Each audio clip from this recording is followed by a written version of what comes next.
জানাচ্ছি মাসুম মাহবুব, দেখছেন open the YouTube channel এবং মাসুম মাহবুব ফেসবুক পেজ।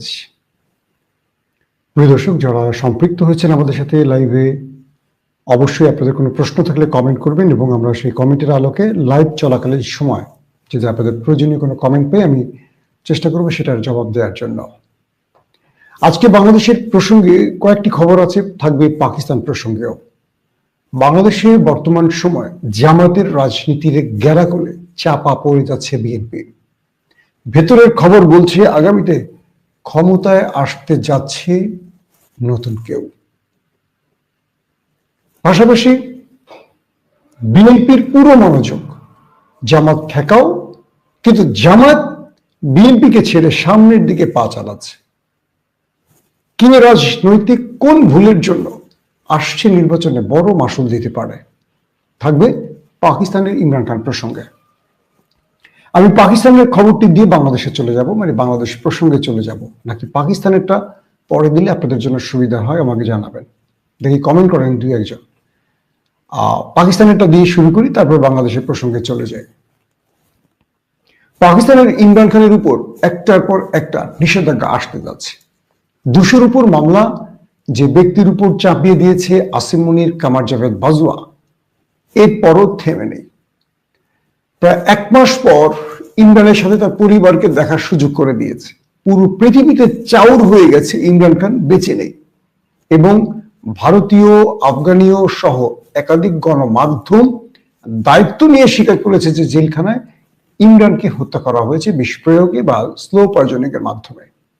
শেষ পর্যন্ত ইমরান খানের বোন উজমা খান আডিয়ালা জেল থেকে ইমরান খানের বেঁচে থাকার প্রমাণ দিয়েছেন। অর্থাৎ তিনি ইমরান খানের সাথে দেখা করেছেন এবং তিনি বলেছেন তিনি ভালো আছেন, তবে তাকে মানসিকভাবে টর্চার করা হচ্ছে।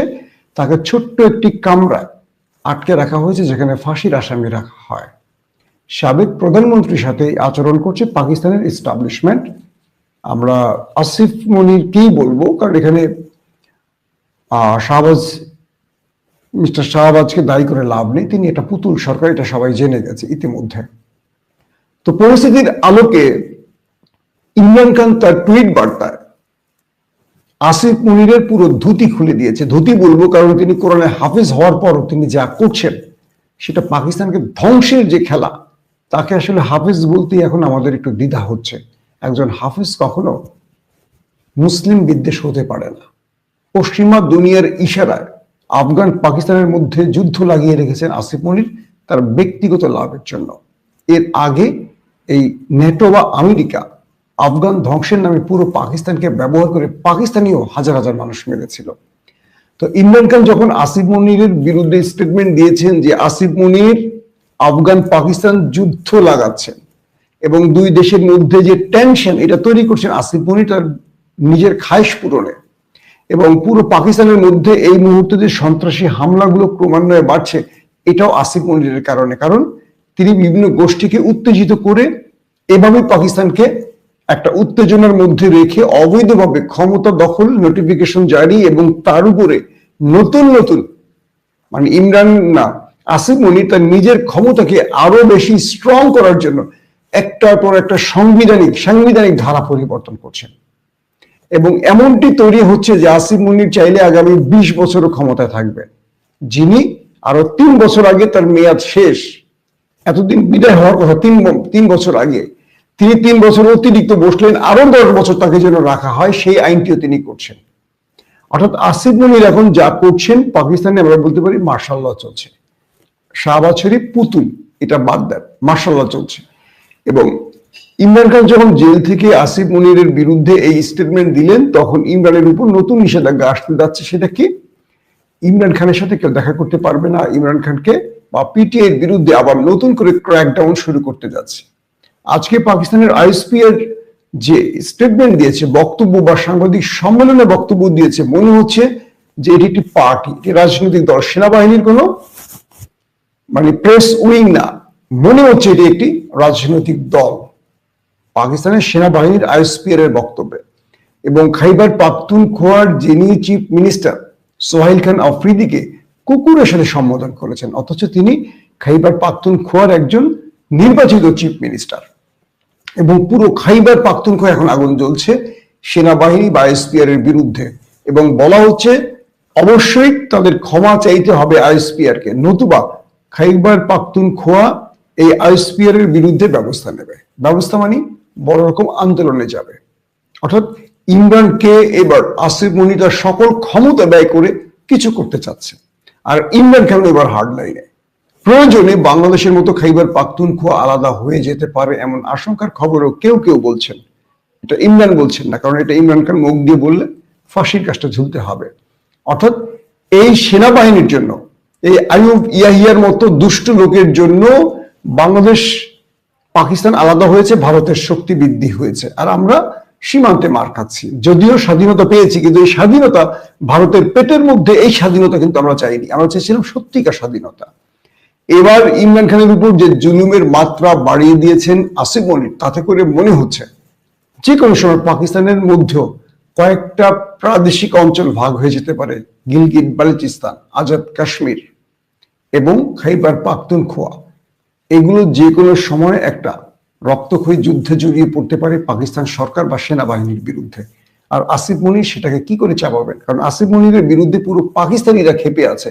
সেনাবাহিনীর মধ্যে যারা মধ্যপন্থী, অর্থাৎ খুব উপরস্থ টপ 20 জন ছাড়া বাকিরাও ক্ষেপে আছে।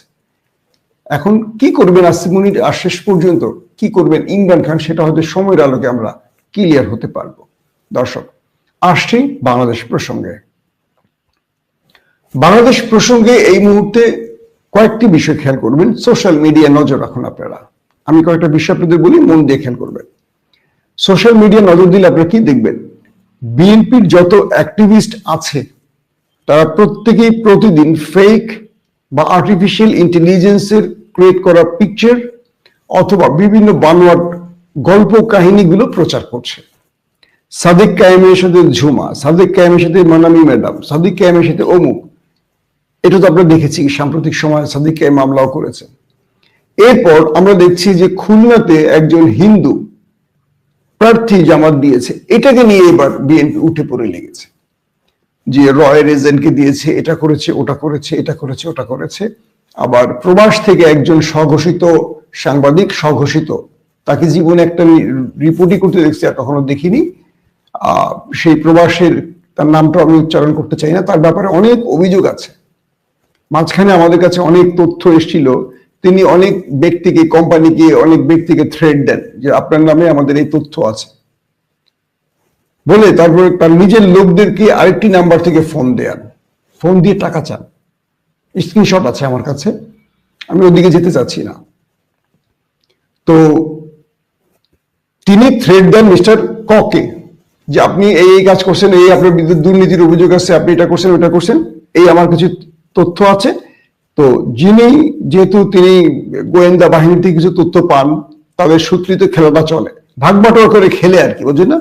তিনি বিদেশ থেকে চাঁদাবাজি করেন, এখান থেকে ভাগ বাটোয়ারা দেশের তার লোকেরাও পায়। তো পরবর্তী কি করেন, ওই সিমটম পাঠান। তো যেই ব্যক্তি একটু দুর্নীতিগ্রস্ত, তিনি তো ভয় পেয়ে যান, খাইছে তো আমার নামে যে দুর্নীতির ফিরিস্তি বের হয়ে যাচ্ছে, তখন তিনি তাকে আরেকটা নাম্বার থেকে ফোন দেন, ওই প্রবাসী সাংবাদিক, দিয়ে বলেন যে আমার অ্যাকাউন্টে 5 কোটি টাকা পাঠান, 10 কোটি টাকা পাঠান। এই চাঁদাবাজ এখন অন্যের ঘরের খবর বের করতে যাচ্ছেন। রয়ের, যিনি নিজে ইসরায়েলের গণমাধ্যমে কাজ করেন, যিনি নিজে একসময় বাংলাদেশে অবৈধভাবে অস্ত্র ব্যবসা করছেন, যিনি নিজে শাস্তিমূলক চাকরি হারিয়েছেন, তিনি এখন মানুষকে আলো দেখাতে চাচ্ছেন। সেই সব ব্যক্তিরা কেন যেন এখন আমাদের অনেক দলের কাছে গ্রহণযোগ্য হয়ে যাচ্ছে, তাদের আস্থার অর্জন করতে চাচ্ছে। আসলে বিষয়টা এরকম না। বিষয়টা হলো কি, যিনি হিন্দু প্রার্থী তিনি যদি রয়ের লোক হন, প্রমাণ করা উচিত আমাদের, হ্যাঁ রয়ের লোক কিনা। যদি আমরা বলি রয়ের লোক, তাহলে তো বাংলাদেশে বহু বড় বড় রাজনৈতিক দলের নেতারা আটকে যাবে। অনেকের বিরুদ্ধে রয়ের সংশ্লিষ্টতার অভিযোগ আছে, 1 নম্বর। 2 নম্বর, জামাত হিন্দু প্রার্থী দেয়ায় এটার বিরোধিতা করছে কেন বিএনপি? আমি বিএনপির এই লজিকটা বুঝি না। যেই দলে বিএনপি, আওয়ামী লীগে যেই দলে অজস্র হিন্দু নেতা রয়েছে, সেই দল জামাত ইসলামকে নিয়ে সমালোচনা করছে। তার মানেটা কি? তার মানে তারা বোঝাতে চাইছে যে জামাত ইসলামী দল, তাহলে ইসলামী দলে হিন্দু প্রার্থী থাকবে না। বিষয়টা কি এরকম? যদি তাই হয় তাহলে বিএনপি বা আওয়ামী লীগ ঘোষণা দেয় না কেন যে আমরা অমুসলিম দল, অইসলামিক দল? এই দেশে প্রত্যেকটি দল ইসলামী দল, যেহেতু মুসলমান সবাই, বাংলাদেশ মুসলিম দেশ এবং সবাই আমরা মুসলমান। আমাদের পার্লামেন্টে বিসমিল্লাহির রহমানির রহিম রয়েছে এবং আল্লাহর উপর ভরসা করার বিষয়টি রয়েছে। তো একজন হিন্দু প্রার্থী জামাত দেয় বিএনপি খেপে গেছে। বিএনপির অ্যাক্টিভিস্টরা নানান রকম তথ্য ছাড়ছে, যার নিজের ঘরে ডজন ডজন হিন্দু প্রার্থী আছে এবং একজন হিন্দু প্রার্থী তাকে র বানিয়ে ফেলছে। কে বানিয়েছে? ওই প্রবাসের সাংবাদিক, যিনি নিজেই এজেন্সির হয়ে কাজ করেন, কখনো রয়ের কাজ করেন, কখনো মোসাদের হয়ে কাজ করেন। কি আশ্চর্য না? অন্ধ দেখাচ্ছেন আমাদের হাইকোর্ট, আলো দেখাচ্ছে। বিষয়টা হলো কি, জামাত কি কৌশলে খেলছে বলছেন আপনারা, একটু বিএনপির ভাইরা ধৈর্য সহকারে শোনেন। জামাত এমন এমন ট্র্যাপ তৈরি করছে যে বিএনপি প্রতিদিনই সকাল থেকে রাত পর্যন্ত জামাতের পিছিয়ে লেগে থাকে। আর জামাত কি করে? এই সুযোগে নিজেরা সামনে যায়। ধরেন একটা মানুষ দৌড়চ্ছে আর একটা পেছন থেকে একটা মানুষ তাকে তাড়া করছে বা তার পিছিয়ে দৌড়াচ্ছে, যিনি সামনে তিনি কিন্তু সামনেই থাকে, পেছনের ব্যক্তি তার পেছনেই পড়ে থাকে। জামাত কৌশলে বিশাল দল বিএনপিকে প্রতিদিন এমন এমন এলিমেন্ট দিচ্ছে, এমন এমন বিষয়গুলো তুলে দিচ্ছে, যাতে করে বিএনপি জামাতকে নিয়ে সোশ্যাল মিডিয়া, এখানে টক শোতে আলোচনায় ব্যস্ত থাকে। আর জামাত কৌশল একটার পর একটা ডাইনামিক চাল দিচ্ছে, দিয়ে জামাত সামনে চলে যাচ্ছে। মার্কিন জরিপ, জামাতের অভ্যন্তরীণ জরিপ, ইন্টারনাল জরিপ, নিরপেক্ষ সংস্থার জরিপ, প্রত্যেকটি জরিপ বলছে যে আমাদের জনপ্রিয়তা ক্রমান্বয়ে বাড়তে আছে, মানে বাড়ার দিকে যাচ্ছে। আমিরে জামাত কি ডক্টর শফিকুর রহমান, তিনি কি বললেন যে তারা একটি দল এতদিন নির্বাচনের জন্য হাউকাউ করছে, মানে একটা নির্বাচনের জন্য চাপ দিচ্ছে, এখন তারাই নাকি নির্বাচনে যেতে চাইছে না। আজ থেকে 15 দিন আগে এই ব্রেকিংটি আমি দিয়েছিলাম আপনাদের, যে বিএনপি নির্বাচন 1 বছর পেছাতে চাইছে, অথচ এই দলটি নির্বাচনের জন্য কোনো সংস্কার মানছিল না, কিচ্ছু না, শুধু নির্বাচন করছে। কথাগুলো বিএনপির বিরুদ্ধে যাচ্ছে, খেয়াল করছেন? সবগুলি কথা বিএনপির বিরুদ্ধে যাচ্ছে। কেন বলছি বিএনপির বিরুদ্ধে? আসেন, বিএনপির একটু মেধাবী যে লোকগুলো আছে তারাও দেখছি স্রোতে গা ভাসাচ্ছে। আপনি আপনার এজেন্ডা গুলো জনগণকে বলেন, বিএনপি ক্ষমতায় আসলে বিএনপি কি কি কাজ করবে এগুলো বলেন। আপনার প্রচার যন্ত্রটা যদি হয় অন্যের বিরুদ্ধে, তাহলে আপনি নিজের প্রচারটা কখন করবেন? আমি নিজে বুঝি না। সারাদিন বিএনপির, আমার সঙ্গে তো বিএনপির ফেসবুকে ফ্রেন্ড বেশি, যেহেতু বিএনপির সাথে সংশ্লিষ্ট ছিলাম, সেহেতু আমি হাসি বসে বসে। সকাল থেকে রাত পর্যন্ত সোশ্যাল মিডিয়াতে শুধু জামাতকে নিয়ে স্ট্যাটাস, নিজেকে নিয়ে দুটো কথা বলার সুযোগ পেয়ে ওদের, জামাতকে নিয়ে বলছে। আমার মজা লাগছে যে ডাকসু নির্বাচনে এই নেগেটিভ প্রচারণায় সাদিক কায়েমকে অপরাজয় করে দিয়েছে। আবিদের চেয়ে 3 গুণ বেশি ভোট পেয়েছে সাদিক কায়েম, হামিমের চেয়ে 3 গুণ বেশি পেয়েছে ফরহাদ, ঠিক মহিউদ্দিনও একইভাবে 3 গুণ বেশি ভোট পেয়েছে। এখন একটা বিষয় বলেন, এই নেগেটিভ প্রচারণায় এত বড় পরাজয়ের পর আপনারা বুঝেন নাই? আপনি সোশ্যাল মিডিয়াতে যে কথাগুলো বলছেন, এই কথাগুলো আপনি বলে যাচ্ছেন, কিন্তু কজন মানুষ বিশ্বাস করছে সেটা তো চিন্তা করবেন। একটা বিষয় না, ধরেন ইলিয়াস একটা নিউজ করলে প্রতিটা লাইনে ডকুমেন্ট প্রদর্শন করে। ওর সাথে যখন আমার কোনো একটা নিউজ নিয়ে আমরা আলাপ করি, একটা বড় ইভেন্ট করতে গেলে ও আমার সাথে শেয়ার করে যে ভাই এটা করতে চাচ্ছি, তখন আমরা দুজন শেয়ার করি। ধরেন ইলিয়াস হোসেন আমেরিকা থেকে যে সাংবাদিক, অনেক আগের থেকে আমাদের মধ্যে একটা কোয়ালিশন থাকে বা আমরা আলাপ করি, তো আমাকে বলে যে ভাই এটাই, তুমি এই তথ্যটা দাও, ও দিতে চায় না। না ভাই, এটা ডকুমেন্ট আমার কাছে নাই, ঘটনা সত্য কিন্তু ডকুমেন্ট নাই। মানে প্রতিটি প্যারায় সে একটা ডকুমেন্ট না দিয়ে যে কথাটা বলবে তার প্রমাণ সহ সে প্রেজেন্ট করতে চায় দর্শকদের সামনে। আমি মাঝে মাঝে বিরক্ত হই, সব প্রমাণ তো তুমি পাবা না, তোমার কাছে যদি তথ্য থাকে সেটা তুমি দাও, অভিযোগ আলোকিয়ে দাও। কিন্তু এই যে জিনিসগুলো, যে কারণে ইলিয়াস এত জনপ্রিয়, কেন জনপ্রিয়? পাবলিক তার নিউজ দেখে বিশ্বাস করতে বাধ্য হয়, কারণ সে সত্যটা বলে এবং প্রমাণ দিয়ে বলে। তো এখন আমাদের বিএনপির জন্য যেটা করণীয় সেটা হলো নিজেদের প্রার্থীদের পক্ষে কথা বলেন, ভালোটা বলেন, আগামীতে বিএনপি ক্ষমতায় আসলে কি কি করবেন সেটা বলেন। জামাতকে নিয়ে এই কসলা কসলি করতে করতে জামাত উঠে যাচ্ছে, প্রতিদিনকার আপডেট নেন ভাই, একটু ব্রেন খাটান রাজনীতিতে, একটু ব্রেন না খাটালে বিপদে পড়ে যাবে। নাম্বার 2, খালেদা জিয়া ইস্যুতে বিএনপি প্রতিদিন নতুন নতুন চমক দিচ্ছে। কখনো কাতার চলে যাচ্ছেন, কখনো যাচ্ছেন না, কখনো বিমান নষ্ট। এখন বলছেন ডক্টর জুবাইদুর রহমান যে তিনি দেশেই চিকিৎসা নেবেন, তার শারীরিক অবস্থা এরকম হয়নি তিনি বিদেশ যেতে পারবেন। এই যে জনগণের মধ্যে মিশ্র প্রতিক্রিয়া হচ্ছে, এটা কি তারা বোঝেন না? বেগম খালেদা জিয়াকে নিয়ে এমন একটা অবস্থা তৈরি হয়েছে, মানুষের সিম্পিতিটা এখন চলে যাচ্ছে আরেকটার দিকে। বিএনপির মধ্যে সিদ্ধান্ত নেয়ার জন্য খুব দায়িত্বশীল লোক কি নেই আসলে? কোনটা হবে, কোনটা হতে যাচ্ছে? কাতারের আমিরের পার্সোনাল এয়ার অ্যাম্বুলেন্স নষ্ট, এটা বিশ্বাস করতে হবে। যান্ত্রিক ত্রুটি দেখা দিয়েছে, যেটা 24 ঘন্টা স্ট্যান্ড বাই থাকে Sheikh Tamim bin Hamad Al থানির জন্য। এগুলো মানুষ আস্তে আস্তে না বিরক্ত হচ্ছে, অবিশ্বাসের জায়গা তৈরি হচ্ছে। এখন অনেকেই ফোন দিয়ে বলে, ভাই খালেদা জিয়া কি বেঁচে আছেন? এদের কজনকে উত্তর দিব বলে। 3 নাম্বার, জামাতের ভেতর থেকে একটি খবর আসছে, আগামী নির্বাচনে জামাত ক্ষমতায় আসতে পারে। কিরকম? জামাত এবার হিন্দু প্রার্থী রেখেছে, একটু ভ্যারাইটিস প্ল্যান করে জামাত নেমেছে। কারণটা কি জানেন? আসছে নির্বাচনে যদি জামাত যেটা মনে করছে যে তারা আগামীতে ক্ষমতায় আসতে পারে, এরকম কিছু তাদের কাছে বার্তা আছে, বা জামাত মনে করছে, ফিল্ড অপারেশন করে তারা বুঝতে পারছে। তাই জামাত কৌশলে তাদের পার্লামেন্টে এমন এমন লোকদের রাখতে চাইছে যাতে করে আগামী রাষ্ট্র ব্যবস্থা গঠনে কোন রকম বাধা সৃষ্টি না হয়। যেমন আন্তর্জাতিক আস্থা অর্জন জামাতকে করতে হবে, কারণ তারা কখনো বাংলাদেশে, পৃথিবীর কোথাও জামাত ইসলাম ক্ষমতায় আসেনি কোনো কালে।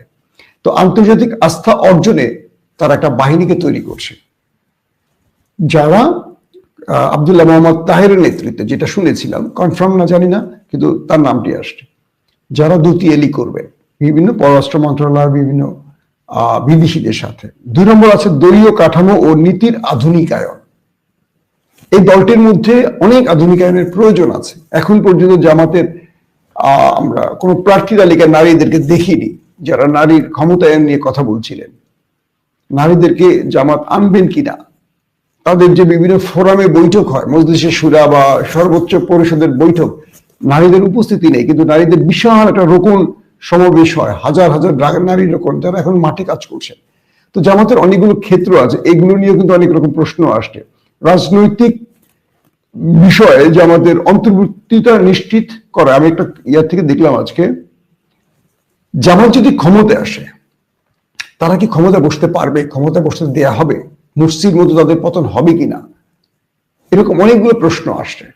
এবং সেই প্রশ্নের আলোকে শাহেদ আলমদেরকে মাঠে নামানো হচ্ছে যে এরা যদি ক্ষমতায় আসেও তাদেরকে ক্ষমতায় আসতে দেয়া হবে না, এমন একটি কাজ বা এমন একটি কি বলবো টিম বা এমন একটি বিষয় তৈরি হতে পারে। তো জামাত অনেকগুলো বিষয় নিয়ে এখন কাজ করছে, তারা আন্তর্জাতিকভাবে তাদের সমর্থন যোগাতে কাজ করছে। 2 নম্বর, জামাত প্রতিবেশী ভারতের সাথে সুসম্পর্ক বজায় রাখার জন্য কৃষ্ণ নন্দীর মতো লোকদেরকেও লাইনে নিয়ে আসছে, কারণ তারা মনে করছে আগামী দিনে যদি ক্ষমতায় আসে জামাত, তাহলে ভারতের সাথে একটা ভালো সম্পর্ক লাগবে। প্রতিবেশী এত বৃহৎ দেশের সাথে লড়াই করে টিকে থাকতে পারবে না। তাহলে কি করতে হবে? এই দুটিয়ালি করার জন্য তাদের কিছু বিশ্বস্ত লোক জামাতের মধ্যে থাকতে হবে, যারা এই কাজটা করবে।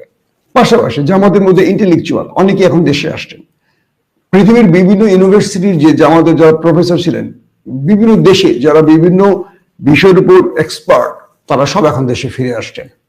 জামাত কাকে কোথায় বসাবেন এগুলো নিয়ে কাজ শুরু হয়ে গেছে। তারা নির্বাচনের আগেই তারা কিন্তু প্ল্যান করছে কোথায় কে বসবে, কোন সেক্টরে কে বসবে। অর্থাৎ জামাতের মধ্যে একটি আওয়াজ উঠে গেছে, আগামীতে তারা ক্ষমতায় আসতে যাচ্ছে। সেই আলোকেই তারা তাদের পুরো পজিশনটাকে তৈরি করছে। এবং অবাক হবেন, বিএনপি এখন নির্বাচন পেছাতে পারে এমনও অভিযোগ ভেতর থেকে উঠছে। বিএনপি আসলে কে প্রধানমন্ত্রী হবেন, তারেক রহমান আদৌ আসতে পারবেন কিনা এই প্রশ্ন উঠছে। খালেদা জিয়া হাসপাতালে বেঁচে আছেন নাকি মারা গেছেন এমনও প্রশ্ন উঠছে। আর সেখানে জামাত চিন্তা করছে কি, আগামীতে তারা ক্ষমতায় আসবে, ভারতের সাথে তাদের পররাষ্ট্রনীতি কেমন হবে, পাকিস্তানের সাথে কেমন হবে, তুর্কির সাথে কেমন হবে, আমেরিকার সাথে কেমন হবে, কারা এই দুটিয়ালিগুলো করবে, কারা কোন জায়গায় বসবে, কারা বিটিভি কন্ট্রোল করবে, কারা ওইটা কন্ট্রোল করবে, কারা ব্যবসা বাণিজ্যের সাইটগুলোকে কন্ট্রোল করবে, দুর্নীতি মুক্ত করার জন্য কোন কোন সেক্টরে কাকে কাকে বসাবে, জামাত এগুলো কাজ করছে এখন প্রতিদিন। অবাক্যর বিষয় না? কেন অবাক্যর? ওই যে বললাম, বিএনপি জামাতের পিছনে লেগে আছে আর জামাত সামনে দৌড়াচ্ছে। এই ট্র্যাপ থেকে বিএনপিকে বের হয়ে আসতে হবে। অনেক বড় বড় লোক আমি দেখছি আমার সোশ্যাল মিডিয়া বা আমার বাস্তবে খুব ক্লোজ মানুষ, ওয়াহিদুল নবী ভাই একজন বিমান বাহিনীর পাইলট, খুব যোগ্য একজন ব্যক্তি, বেগম খালেদা জিয়ার সিএসএফ ছিলেন, তার সাথে আমার ভালো হৃদ্যতা সম্পর্ক, বাসায় আমরা আড্ডাবাজি করি। প্রতিদিন তার ফেসবুক পোস্ট দেখে আমি অবাক হই, এত মেধাবী একটা লোক দলের প্রচার না করে শুধু পেছনে লেগে থাকেন কেন? নবী ভাই, আমি শ্রদ্ধা রেখে বলছি, আমি আপনার কাছ থেকে আরো ডাইনামিক বিষয় আশা করি। এখন আপনি বলবেন বট, আপনি বলবেন এনসিপি, এগুলো বাদ দেন। বিএনপি 3 বারের ক্ষমতা থাকে একটি দল, জনপ্রিয় দল। এই দলটি বাংলাদেশে ক্ষমতায় আসলে অনেক বড় সারপ্রাইজ হবে মানুষ, নতুন কিছু পাবে মানুষ। এই দলটির অনেক নেতা রাষ্ট্র পরিচালনার অভিজ্ঞতা আছে। এই দলটির প্ল্যান, মিশন আমাদের বলেন, কি করবেন বলেন, জনগণকে বলেন, জনগণকে আস্থা ফিরিয়ে আনেন। প্রতিদিন আপনাদের যদি জামাত নেতাদের নিয়েই পোস্ট হয়, তাহলে আপনাদের দলের প্রচারটা নিয়ে কি করবেন? আমি আশা করি বুঝতে পেরেছি। তো এখন যে বিষয়টা হচ্ছে, জামাতের অবস্থাটা এই পর্যায়ে, জামাতের মধ্যে, জামাতের অধিকাংশ নেতাদের মধ্যেই একটি তথ্য তারা নিজেরাই চাউল করছে, আগামীতে জামাত ক্ষমতা আসছে। এই আগামীতে জামাত ক্ষমতা আসছে, এটি নিয়ে আমি একটা আলাদা স্পেশাল পর্ব করব, সেখানে কোথায় কোথায় কি কি কি ডিটেলস তথ্যটা দেবো। আজকে এটা বলবো না, শুধু বলবো যে জামাত মানসিকভাবে স্ট্রং হয়েছে, মনোবল তাদের ফিরে এসছে, কিন্তু এই সময়টিতে এসে বিএনপির মনোবল ভেঙে পড়ছে। বিএনপির জনগণের মধ্যে তারেক রহমান দেশে আসতে পারছেন না, এই খবরটি তাদের মধ্যে হতাশা সৃষ্টি করছে। অনেক রকম চাপের মধ্যে ক্রমান্বয়ে বিএনপি পড়ে যাচ্ছে। তাহলে করণীয়টা কি? করণীয়টা হলো যে কোনো ভাবে বিএনপির জনগণকে আস্থায় ফিরিয়ে আনার জন্য নেতৃত্বের মধ্যে একটা পরিবর্তন আনতে হবে। এতদিন যারা কাজ করছেন, হয় তাদেরকে প্ল্যান দিয়ে নামাতে হবে, নতুবা বিএনপিকে ঠিক করতে হবে তাদের আসলে মিশনটা কি, তারা কোন ভাবে এগোতে চায়। তারা কেন্দ্র দখল, মারামারি, এগুলো সম্ভব হবে না। এবার লিখে রাখেন, কারণ জামাত মাঠ মানে কোমর বেঁধে মাঠে নামছে। সেনাবাহিনী থাকবে, পুলিশ থাকবে, আবার জামাতের প্রচুর ডিস্ট্রিক্টে জামাতের এসপি আছে, ডিসি আছে, শুধু বিএনপি না, জামাতেরও ঢুকছে এবার। আওয়ামী লীগ তো ধরেন পাকার পার, তো জামাত এত সহজে মাঠ ছেড়ে দিবে? ছাড়বে না। আপনারা যে আশায় থাকেন, এখন জামাত নির্বাচনে শুধু মার খাবে আর জনপ্রিয়তা বাড়াবে, কিন্তু নির্বাচনের দিন জামাত যে মাঠটা দিতে পারে, এটা কি একবার মাথায় আনতে পারেন? এরা যখন নারায় তাকবীর বলে দৌড় দেবে, এরা কিন্তু গুলি খাওয়ার ভয় করে না, কিন্তু বিএনপি গুলি খাওয়ার ভয় করে। একটা ককটেল মারলে বিএনপি, ছাত্রদল, যুবদল কাউরে খুঁজে পাবেন না, কিন্তু জামাত শিবির তো বুকটা পেতে দেবে। 10টা গুলি খেয়ে 10 জন মরে যাবে, কিন্তু তার কেন্দ্র ছাড়বে না। কি করবেন এটা নিয়ে আগে ভাবেন। ওই টেন্ডারবাজি, টেম্পো স্ট্যান্ড দখল, এগুলো থেকে বাদ দিয়ে একটু মেধা নির্ভর রাজনীতি এখন বিএনপিকে করতে হবে, নতুবা আসছে দিন বিএনপি জামাতের কাছ থেকে অনেক বড় সারপ্রাইজ পাবে। আল্লাহ হাফেজ।